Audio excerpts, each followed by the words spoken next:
football was really important issue for political elites, for local elites, but also for the broader population. So we can learn through football about the collapse of Soviet structures, the way how it was organized. You're listening to the Transformative Podcast brought to you by the Research Center for the History of Transformations at the University of Vienna.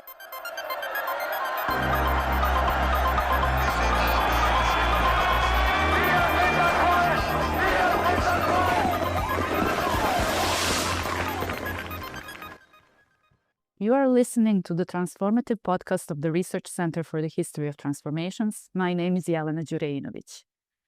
What does football tell us about the political and economic transformation of Ukraine after the collapse of the Soviet Union? Today, I have Kateryna Chernii from the Leibniz Centre for Contemporary History in Potsdam here with me, who did her PhD on football in Ukraine in the 90s. Hello, Kateryna. Thank you for being here with me today. Hi, Jelena. Thank you for inviting me today. So let's start with a historical perspective. How was football, and in particular, Ukrainian football, organized in the Soviet Union? To understand the idea of what happened to Ukrainian football after the collapse of the Soviet Union, it's very essential to understand what were the roots and the basics of it during the Soviet times. Basically, the Soviet sport organization was based on the principles of anti-commercialization and formal amateurism of athletes, even though in the reality it didn't work as it was proclaimed.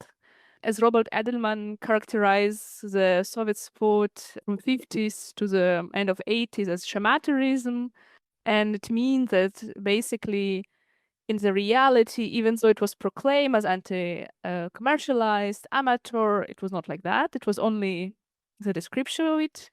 Because in the Soviet Union, even those who officially were proclaimed amateurs were in the reality supported by different states, sports clubs, society. The more general patrons were the Ministry of Security, Ministry of Interior, trade unions, large industrial factories. What's also interesting that there were no professional football players in the Soviet Union, so basically players were officially registered and were working as fabric workers, miners, military personnel, etc. And another point is, beside all of it, how it was organized, proclaimed, football was very much dependent on patronage, or how it was called mecenatstvo in the Soviet Union back then. And it was a party sport, so it was very much based on this party patronage. So what does it mean? It means that many local communist elites, especially those in Soviet republics, but not only in Soviet republics, but also in Moscow, they were supporting their teams, so their favorite teams with different administrative resources, local funds. Basically, every Soviet republic had their own main team, which was the team of the republic. So, for example, in Ukraine, it was Dynamo Kiev, which was the number one team in Ukraine, but at the same time, it was one of the leading teams in the Soviet Union. For the Ukrainian context, the personality of the first secretary of the Communist Party of Ukraine, Volodymyr Shcherbitsky, is very important. So he was a leader of the Communist Party of Ukraine in the 70s and 80s. He was a huge fan of football. He was a huge fan of Dynamo Kiev. So basically, he was the one who, through these principles and possibilities of patronage, supported Dynamo Kiev back then. But in every, as I said, Soviet republic, there was their own patrons, those who supported their teams. I hope that sometime in the future we will have an opportunity to discuss some parallels between the Soviet Union and socialist Yugoslavia when it comes to football. But maybe let's move to the 90s, to the period after 91. In your work, you basically look at the political and economic transformation of Ukraine through the lens of football. So the main question is, what can football tell us about this transformation in Ukraine after 1991? For some people might be surprisingly, but it's not surprisingly, that football is an important topic and also important field during the transformation period in Ukraine. It has its roots in the Soviet past, where Ukrainian Soviet Republic was the leading Soviet Republic. It means that football was really important issue for political elites, for local elites, but also for the broader population. That's why the Soviet Union collapse, football was one of these issues which were very present, which was very well situated in a society. When we are looking at Ukraine after the collapse of the Soviet Union, football is this field where we can learn a lot. So primarily, of course, we're talking about the collapse of Soviet structures, right? So we can learn through football about the collapse of Soviet structures, the way how it was organized in independent Ukraine after 91. It's also obviously the transition to the market economy. It is a search for the new identity. It is a search for new Ukrainian identity, a new way to position itself. And also, obviously, it's a way how you redefine your relationship with your neighbors, with the former other republic of the Soviet Union, with a former center in Moscow, but also to present itself as an independent state in Europe and in the world. What is interesting, and what I also show in my research, that it feels very often that if something broke, so if the Soviet Union collapsed, it means that it's kind of a new beginning. But in the reality, in what we see in the research on post-communist transformation, it is not like that. And the structural rupture does not mean the new beginning. And as we see, it is still based very much on existing principles, experience, ways of thinking. So basically, the collapse of the Soviet Union did not mean this very fresh beginning, right? It also show us, and I'm also working on football elites, on people who were running football back in Ukraine, that these rules of the so-called Homo Sovieticus, those people who grew up and born and raised in the Soviet Union, they were very much still those old people who used to follow these rules, live under these rules, under these new realities of post-communist, of new market relationships. They still continue to be very much influenced by those principles, how they used to work, how they used to live. And we also see that these behavioral patterns of these people remain still stronger than the collapse of the Soviet Union itself. And what is also interesting, so we see while analyzing this period, this kind of partial contradiction. On one hand, you have these legacies of communism system, on the other hand, these deep contradictions of post-communist transformation. And when they meet, it's very interesting field to think about, to solve it, and also to analyze these processes. And we also see all the developments in football. Yeah, you mentioned these Soviet structures, continuities, but also ruptures and the idea of new beginnings. And you argue in your work that communist legacies were both a limitation and a driving force in the transformation of football in Ukraine. Could you explain that a little bit more in the context of the 90s?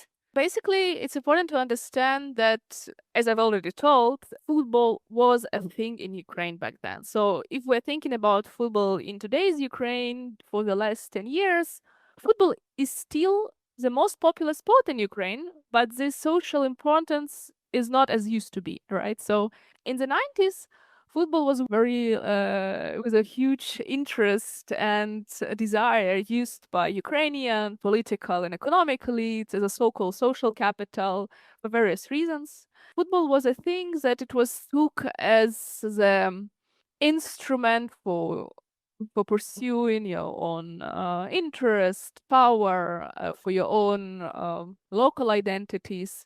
And in Ukraine, because it has this great Soviet legacy and great Soviet legacy in terms of results, because it was successful thing, as I would argue, it was one of the really few successful things of the late Soviet Ukraine, if we are thinking about results, about performance. And so basically what happened after 1991 is those successes, proven practices, which as I described, right, these principles of patronage and everything, it was basically the basics on which these successes were built. So all of it became this driving force also after 1991, when it was clear that now under these new realities, you somehow have to reorganize Ukrainian football. On the other hand, all these communist legacies were also limitations for pursuing professionalization, for pursuing changes, for pursuing the rules how the Western European football was ruled from the end of 80s to the beginning of 90s, there is a huge change in the organization of football in Europe, where merchandising, sponsorship, broadcasting come into the play and changed dramatically how the football was financed and organized in Europe. But in Ukraine back then, due to the poverty of Ukrainian society, all of these reforms could not work. So if you want to have successful football, and Ukrainian elites wanted to have successful football, you have to work with new rules, you have to work with new agencies. And it was this basically old patterns of patronage, which after 91 emerged not through communist elites anymore, but through the so-called new economic elites, which are later better known as oligarchs, those who took a lead in order to finance, in order to lead Ukrainian football. And in this regard, as I argue, it's constraints and possibilities, because obviously, if we are looking at the football in the 90s, it's a very successful story, primarily in comparison to the huge economic decline in Ukraine in the 90s. So you see that Ukrainian football is flourishing. So you have Dynamo Kiev is one of the leading teams in Europe back then. They have a huge training center, which belonged to the best one in Europe back then. So where they were pursuing this idea of a super club. So everything we're talking about is football things. I wouldn't say it was on a high level compared to the top 5 leagues in Europe, but it was still better than the general developments in Ukraine back then. That's why you see these ambivalences in the Soviet and the communist legacies in regard to football, if we're talking purely about football back then. With the Ukrainian football in the 90s, it's interesting. So you see all of these similarities to the general processes in Ukraine, but also you see these differences which make especially football in the spirit so interesting to analyze. So it's similar, but at the same time also different. You mentioned the oligarchs, and in your work as well, you particularly investigated the role of the football elites in the Ukrainian context. Could you explain a bit more about this oligarchic model of football, as you call it? From the middle of the 90s, Dynamo Kiev became the first team in Ukraine who kind of reinvented this oligarchic model when Dynamo Kiev came under the lead of brother Surkis, those who were, so to say, the first prototypes of Ukrainian oligarchs back then. And Dynamo Kiev was obviously the diamond of Ukrainian football. So it was that team which was the most interesting in terms of the social influence for people who were not only interested in football, but they were interested in general influence on the situation in Ukraine back then. And then I see they kind of set an example. So they show that if you take a team, develop it, and you work with a team, it can bring you really good results, not only in terms of sport, but also in terms of contacts, some economic benefits, some other kinds of capital which the team can bring to you. Starting from the middle of 90s and to the beginning of 2000s, I would say the majority of big Ukrainian clubs, they were run by local oligarchs in Ukraine. And this oligarchic system, it's not only football related, it's just the way how Ukraine back then was organized. So under the second president of Ukraine, Leonid Kuchma, who was the president of Ukraine between 1994 2004, Ukraine can be characterized as a so-called neo-patrimonial state, where power and wealth were concentrated in hands of few influential clans. So Ukraine was kind of organized as this clan capitalism, and football was kind of this part of local asset for particular oligarchs in different parts of Ukraine, who were running the clubs, who were taking care of the club, but at the same time getting some range of privileges of having such a club. At the same time, I would say it's not only this Ukraine's phenomena, because also in Western Europe, like Silvio Berlusconi from the age of 80s, who purchased AC Milan, and also running in a similar way this football business. What makes a difference, though, in Ukraine comparison, for example, to these rich people who pursuing these clubs in the West, then in Ukraine, as I already said, oligarchs were the only source of finance for the clubs. So in the Western, you had broadcasting, merchandise, and sponsorship. In Ukraine, so you have only these rich people who have money, and they are take care, they are finance, they are organize it. As we saw later in Ukraine, it was a system based on short-term solutions, quick profits, quick results, quick wins, but it was not beneficial in a long-term strategy. So when oligarchs in Ukraine started to lose their influence, and we see it primarily after the Euromaidan revolution 2013, 2014, many of the clubs just disappeared because the oligarchs were not there, they didn't have money, some of them lost their assets.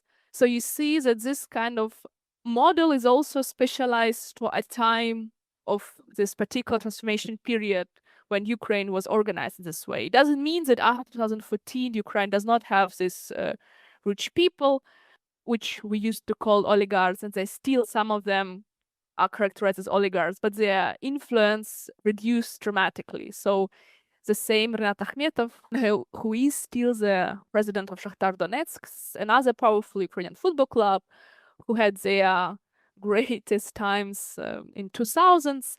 He's from Eastern Ukraine, he's from Donetsk, and from the Russian war against Ukraine since 2014, Donetsk proclaimed this so-called Donetsk People's Republic, which is financed and supported by Russia. So they lost their base, and he lost its money. So he still exists, and the club still exists, but obviously not in the same mass, in the same power as it used to be. So just a small example of it. You mentioned Donetsk, and this brings us also to the present day to conclude this conversation with the most important, probably currently, aspect of the story of football in Ukraine. So the context of Russia's full-scale invasion of Ukraine. What happens to and in football in times of war? I mean, 2022 is one story, but it's important to go back to 2014, where the war started, when everything changed in Ukraine. So obviously, since 2014, so many things in Ukraine, and especially since 2022, focused on Ukrainian survival. So football is not a place anymore as it used to be. But at the same time, football as a social phenomena still exists in Ukraine, and Ukrainian national teams still exist as a symbolic thing for Ukraine. To understand the development, as I already mentioned, that this system changes in Ukraine, like this political system in a way, it's not changed completely, but it started to evolve in. And it's also influenced football a lot. It influences football clubs a lot. Also, football itself as a phenomena, because so many football fans were those who went as volunteers to fight 2014. Many of them were one of the first one who went to fight for Ukraine, because many of these fans were also from the regions directly influenced by the war in 2014, 2015 also. Coming back to 2022, the same things, but in a way bigger scale, because now we see how Ukraine, and now we're in 2025. So we are in a very dangerous phase of this war.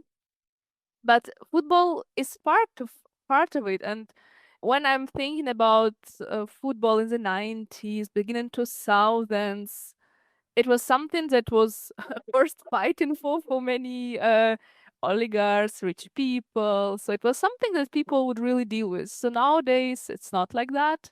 And you see also the result of Ukrainian footballs, but it's not only about football, it's about Ukraine in general. As I already said, it's a survival modus. So I think it's important to remember that for Ukraine, football is just also, and for also football fans, those who support football, football is just another way to tell the world about Ukraine's existence, Ukraine's fight. And so many people, those who evolved with football, already died in the war. So you see always these messages of people who died in a combat. Obviously, so many people also were involved by bombardments. So many sport infrastructure in Ukraine was destroyed. It's just huge amount of it. And since football is the most important sport in Ukraine, it's obviously also about football stadiums, about everything that's connected with football itself. Yeah, it's hard to talk about it without emotions because, and even though I think all Ukrainians learn to deal with it in a more calm way, because you cannot handle all of these sufferings on a daily basis. So that's why I think we have to understand that the whole Ukraine is focused on this one course right now. And yeah, and it also involves football. Even though obviously if we go into the details, into the corruption scandals, into the legacies of oligarchs and everything, it's more complex. But I don't think we have time to discuss it all of it here. Unfortunately, no, because this also brings us to the end of today's episode. And I hope that we managed together to provide at least a glimpse of football as a lens of the recent history of Ukraine, of the present day situation in Ukraine, but also of the history of transformation. This was the transformative podcast of the Research Center for the History of Transformations with me, Jelena Đureinović, and Kateryna Chernii. Thank you so much.